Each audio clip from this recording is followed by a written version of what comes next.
चूल्हा मिट्टी का, मिट्टी तालाब की, तालाब ठाकुर का, भूख रोटी की, रोटी बाजरे की, बाजार खेत का, खेत ठाकुर का, बैल ठाकुर का, हल ठाकुर का, हल की मूठ पर हथेली अपनी, फसल ठाकुर की, कुआं ठाकुर का, पानी ठाकुर का, खेत खलिहान ठाकुर के, गली मोहल्ले ठाकुर के, फिर अपना क्या, गांव, देश, शहर। और मैं फिर से क्लैरिफाई करता हूं, वो ठाकुर मैं भी हूं, वो ठाकुर संसद में है, वो ठाकुर विश्वविद्यालयों में है, वो ठाकुर विधायिका को कंट्रोल करता है। इस ठाकुर को मारो जो हमारे अंदर है।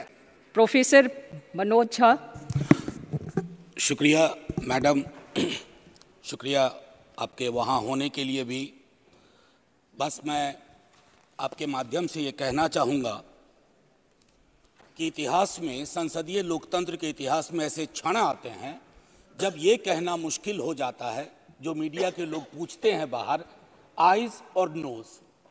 ये मसला यस और नो का नहीं है माननीय उपसभापति जी, ये मसला हमारे देश की तारीख से जुड़ा हुआ है। ये मसला इस बात से जुड़ा हुआ है जो प्रधानमंत्री जी ने अभी बीते दिनों सेंट्रल हॉल में कहा था, कैनवस बड़ा होगा, आकृति बड़ी होगी। बड़ा कैनवस है लेकिन आकृति छोटी गढ़ी जा रही है, और ये इतिहास स्मरण करेगा, ये मैं आपके माध्यम से कहना चाहता हूं। अब नारी शक्ति वंदन अधिनियम, मुझे तो समझ में नहीं आया कि ये लेजिस्लेशन है या किसी तरह का धार्मिक ग्रंथ की एक उसका शीर्षक है, क्योंकि बचपन से पढ़ता आया इस देश में, जब आपकी सरकार, बीजेपी की सरकार नहीं थी, जत्र नार्यस्तु पूज्यन्ते रमन्ते तत्र देवता। पता नहीं देवता रम करते हैं कि नहीं, लेकिन हमने इस श्लोक के बावजूद महिलाओं का मोलेस्टेशन देखा, घरेलू हिंसा देखी, सबसे ज्यादा रेप परिवार नाम की संस्था में देखा, जिसका आंकड़ा खुद सरकार देती है। तो मुझको लगता है ये जो विरोधाभासी चरित्र है हमारे देश का, इस विरोधाभासी चरित्र पर भी बात होनी चाहिए। आज काफी सारी महिलाएं हैं, पत्रकार भी इस दर्शक दीर्घा में, इनको भी ये कहना चाहता हूं कि हमारे कुछ सरोकार हैं। इस देश में ऐसा नहीं चल सकता कि एक तरफ ये श्लोक पढ़ा जाए और दूसरी तरफ हम उस जुबान को छोड़ दें जो संविधान से आती है। मैडम, संविधान राइट्स की बात करता है, अधिकार की। हमारी वोकैबुलरी को क्या होता जा रहा है? अधिकार दया की श्रेणी में नहीं आएगा, लेकिन पूरा का पूरा जो टेक्सचर देखता हूं वो दया की श्रेणी में बात होती है, अधिकारों की बात कभी दया से नहीं होगी। माननीय deputy chairman ma'am, chairperson ma'am, sorry, as per the delimitation commission 2008 हमारे पास जो सीट्स हैं 412 जनरल सीट्स, 84 एससीज, 47 एसटीज। अब हम क्या कर रहे हैं इस बिल के माध्यम से, 84 और 47 के अंदर 1/3 कर रहे हैं। क्या यह अन्याय नहीं है? एग्जिस्टिंग सीट्स में नहीं, जो 33% आ रहा है उसके अंदर, जिसका आंकड़ा अभी के हिसाब से 136 सीट बैठता है, उसमें एससी, एसटी और ओबीसी की व्यवस्था हो। क्योंकि देखिए, मैं आपके माध्यम से कहूं, हर महिला को बहुत मुश्किल से आगे बढ़ना पड़ता है, ये आप भी जानती हैं। और खास करके पिछड़े वर्गों की महिलाएं, अनुसूचित जाति जनजाति की महिलाएं, उनका डिप्रिवेशन और वल्नरेबिलिटी बाकियों से ज्यादा होती है। हैंड होल्डिंग करने के लिए कोई नहीं होता है, हैंड होल्डिंग करने के लिए कोई नहीं होता है। अगर आप पहुंची तो बिना हैंड होल्डिंग के, लेकिन उन पिछड़ी जाति की महिलाओं का क्या, जिनके हैंड होल्डिंग के लिए ना हमारे धर्म ग्रंथों में कोई व्यवस्था है और ना आज की समकालीन बातचीत में कोई व्यवस्था है। रेटोरिकली हम कुछ भी कह दें, मेरा सिर्फ आपके माध्यम से कहना होगा कि हमारी पार्टी, आज मैं स्मरण कर रहा हूं, हमारे राष्ट्रीय अध्यक्ष लालू प्रसाद यादव जी, भगवतिया देवी, कई लोग जानते होंगे, पत्थर तोड़ने वाली महिला थी, पत्थर तोड़ने वाली, हम ना सहबो गाली भैया, हम ना सहबो गाली। वहां से, गया से निकल करके वो संसद तक पहुंची। क्या उसके बाद भगवतिया देवी आ पाई, फूलन देवी आ पाई? वो इसलिए नहीं आ पाई कि हम आपको दोष नहीं देते हैं, हमारी व्यवस्थाएं संवेदन शून्य है। मैं तो आग्रह करूंगा तमाम साथियों को, आप किसी भी दल में हो, आज एक बार उससे बाहर निकल करके सोचिए। यह ऐतिहासिक क्षण सचमुच ऐतिहासिक होगा अगर हमने आज इतिहास को व्यापक कैनवस पर देखा, जो प्रधानमंत्री जी कहते हैं। और प्रधानमंत्री जी की कथनी और करनी में फासला नहीं होना चाहिए। और यह फासला इसलिए नहीं होना चाहिए कि बड़े दूर फासले पे लोग खड़े हैं, अत्यंत पिछड़ी जातियों के लोग। मैडम, आप अगर आपके माध्यम से मेरी बात पहुंच रही हो तो आज मैं आग्रह करूंगा तमाम साथियों से, चिंता न करिए दलीय व्हिप की। दलीय व्हिप समाज की व्यवस्था पे भारी होना चाहिए। इसलिए मैंने कहा समर्थन विरोध नहीं, आज भी मौका है इसको सेलेक्ट कमेटी में भेज करके एससी एसटी और ओबीसी को इनकॉर्पोरेट किया जाए। नहीं, आज हम नहीं करेंगे, हम ऐतिहासिक गुनहगार होंगे। मैं यकीन के साथ कहता हूं, बाहर लोग वॉच कर रहे हैं, कहेंगे कि तुमने क्या किया। ये व्यवस्था ऐसे नहीं बदली जाती है। तो मैं आपसे आग्रह करूंगा आपके माध्यम से कि अपने दायरों से अलग होकर के आप जब ओबीसी की बात करते हैं तो ये रेटोरिक से आगे बढ़ना चाहिए, हमारी चिंताओं में आना चाहिए। ये नहीं होगा कि बाबा साहब भीमराव अंबेडकर को माला भी पहनाए और उनकी बात को आत्मसात न करें। ये जो फर्क हमारे इसमें आ रहा है, इससे कई तरह के विरोधाभास का जन्म हो रहा है। मैडम चेयरपर्सन, मैं आपको कहूं कि कोटा विद इन कोटा की जब हम बात करते हैं तो उसमें एक टर्म आता है जो एक अमेरिकन सिविल राइट एक्टिविस्ट ने 89 में दिया, इंटरसेक्शनैलिटी। अब ये इंटरसेक्शनैलिटी को, चूंकि मैं हिंदी में बोल रहा हूं, आज मैंने सुबह इसका अनुवाद बहुत ढूंढा। उसके अनुवाद में एक अनुवाद आया, प्रतिच्छेदन। इंटरसेक्शनैलिटी का मतलब होता है कि हम हर लेयर की एजेंसीज और उसके अंदर की क्या विधाएं हैं, उसके आधार पर अपना चरित्र, अफर्मेटिव एक्शन प्रोग्राम को यह देखना होगा।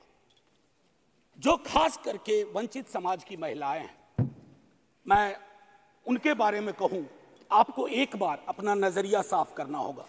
अगर चश्मा लगाती है सरकार, धूप का चश्मा नहीं, अगर सचमुच का चश्मा लगाती है तो उसके पावर बदलिए, उसको साफ करिए और ये तय करिए कि आज जब हम यहां से उठें तो एक कमिटमेंट दें ओबीसी वर्ग को। और ये मैं बार बार दोहरा रहा हूं कि 33% के को एग्जिस्टिंग में मत इनकॉर्पोरेट कीजिए, इट शुड बी सेपरेट। नई व्यवस्था में नया 33% विदाउट टचिंग एससीज एंड एसटीज, ये करिएगा तो क्रांतिकारी कदम होगा। अक्सर हम लोग अपने प्रिविलेजेस को नहीं देखते हैं। मेरा सरनेम एक प्रिविलेज है, नीरज भाई का सरनेम एक प्रिविलेज है। हमारे सरनेम ने हमें प्रिविलेज दिए हैं। उन सरनेम्स को देखिए जिनके पास ये प्रिविलेज नहीं है। नहीं, ऐसे ही मैं बहुत अच्छा किया।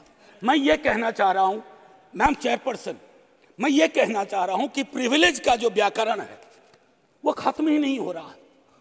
मैंने पहले भी सदन में कहा था कि इस देश में शायद there is nothing in name but everything is there in the surname. उनके संघर्ष, उनका जीवन कठिन लगातार होता जाता है। और एक ऐतिहासिक तथ्य बताऊं, 31 में बेगम शहनवाज और सरोजनी नायडू ने संविधान बनने से बहुत पूर्व इक्वल रिप्रेजेंटेशन की बात की थी। हम काहे को अटके पड़े हैं 33 पर। मेरी तो समझ में नहीं आ रहा कि 33 के साथ क्या रिश्ता है हमारा। ये 50 क्यों नहीं हो सकता, ये 55 क्यों नहीं हो सकता।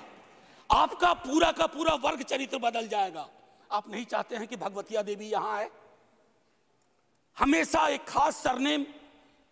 मैं तो बार बार कह रहा हूं कि जो अलग अलग दलों में भी हैं, अगर वो पहुंचे हैं यहां तक अपने संघर्ष से, तो उनको आज ये आवश्यकता है, उनको ये भरोसा दिलाया जाए कि ऐसी कोई चीज आगे नहीं होगी, सबके लिए खुलेगा। आपकी ये जो नई पार्लियामेंट है हमारी, ये रंगीन ज्यादा होगी। इंद्रधनुष में कई रंग होते हैं। हम ये कौन सा बिल ला रहे हैं जिसमें ब्लैक एंड व्हाइट के बाद शेड्स ऑफ ग्रे भी नहीं है।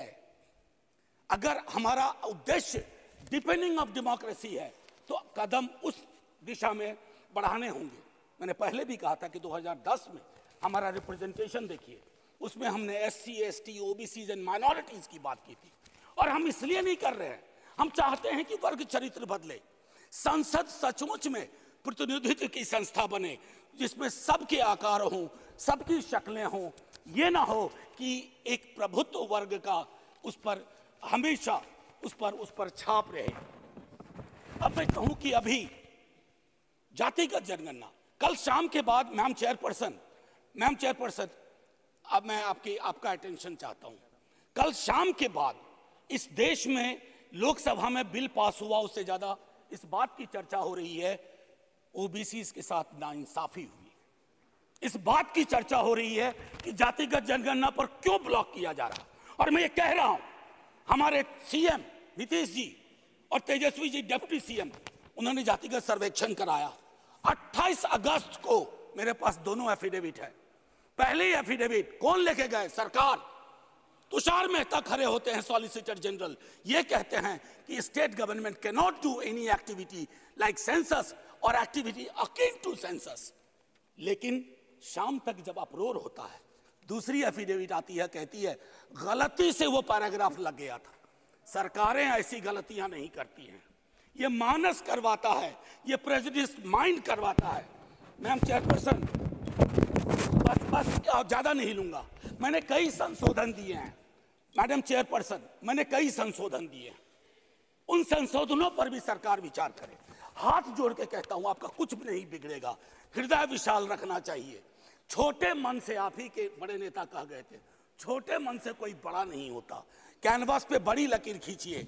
और मैं आखिरी में एक बात कह के खत्म करूंगा कि गले मिलकर गला दबाने की कोशिश ना हो। मैम चेयरपर्सन, 1 मिनट, एक कविता लेके आया था, उसके पहले गले मिलकर गला ना दबाइए, और ये कविता पढ़ के खत्म करूंगा और जय हिंद बोल दूंगा।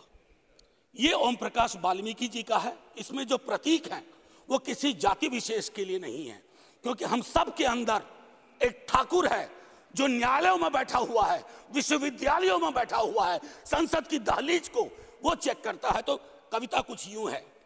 चूल्हा मिट्टी का, मिट्टी तालाब की, तालाब ठाकुर का, भूख रोटी की, रोटी बाजरे की, बाजार खेत का, खेत ठाकुर का, बैल ठाकुर का, हल ठाकुर का, हल की मूठ पर हथेली अपनी, फसल ठाकुर की, कुआं ठाकुर का, पानी ठाकुर का, खेत खलिहान ठाकुर के, गली मोहल्ले ठाकुर के, फिर अपना क्या, गांव, देश, शहर। और मैं फिर से क्लैरिफाई करता हूं, वो ठाकुर मैं भी हूं, वो ठाकुर संसद में है, वो ठाकुर विश्वविद्यालयों में है, वो ठाकुर विधायिका को कंट्रोल करता है। इस ठाकुर को मारो जो हमारे अंदर है।